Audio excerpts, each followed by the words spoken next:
Kana bitang mingming nga naglubog sa tiles, naghigda sa tiles, as akong gitawagin ko. Ayun, sabi ko, dali bol, dali log. Bilog kasi to siya. Dali bilog.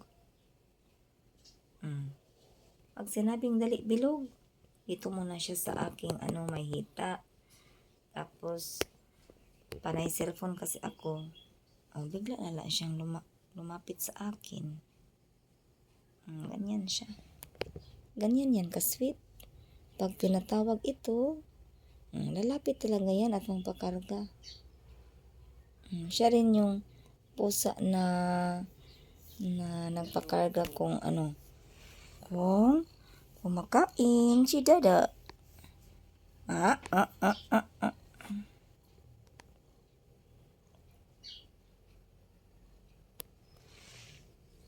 Kaon na ka?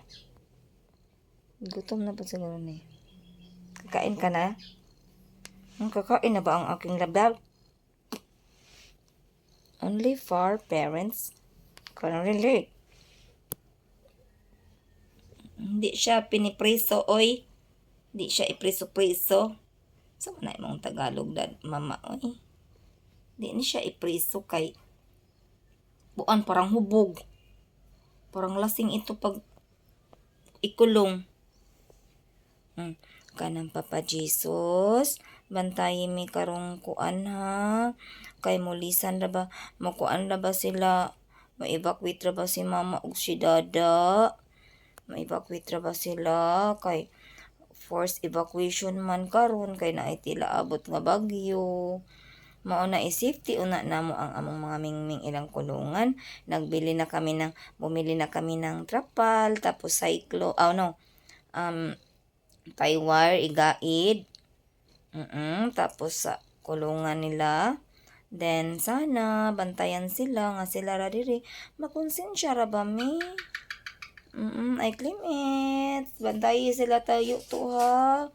Tapos yung dada nila ayaw talaga mag-evacuate pero kay forced evacuation man karon. Kay makonsensya man ang dada, makonsensya man mi nga kanabitang malisang sila tapos walay mo atabang sa ilaha nya maunsa sila walay mo tabang unya kay bantanga man mi diri sa hangin walay sa lipod mauna nga pa-evacuation jud mi nya makonsensya mi sa ilaha tubungan la sila daghan. Luoy ni sila oy. Ayaw in town sila ibani nga magpasko Papa Jesus sa simba ko lang ayaw sila ibani ako mga mimingha. Kay kanang malungkot ang Pasko, simba ko. Yung buntis namin na pig, bantayan niyo po. Bantayan niyo po ang aming mga mingming, yung mga manok po, at saka yung mga dugis.